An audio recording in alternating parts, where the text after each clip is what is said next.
அந்த வேளாண்மை அப்படிங்கிறதுடைய அர்த்தமே வந்து இந்த சமுதாயத்திற்கு நாம் செய்யக்கூடிய வேளாண்மை. நம்ம முன்னோர்கள் தெரிஞ்சு வச்சாங்களோ தெரியாத வச்சாங்களோ தெரியல, நம்மளுக்கு எல்லாம்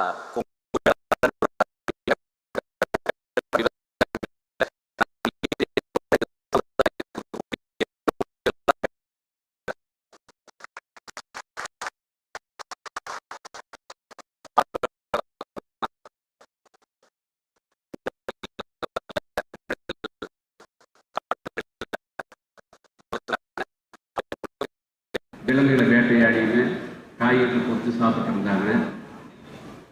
உடைய மரப்பட்டைகளையுமே இலைகளையுமே இந்த உடையாக கட்டிட்டு இருந்தாங்க. நாகரிகம் வளர வளர முதல் உடைய அடையாளம் நாகரிக வளர்ச்சி முதலுடைய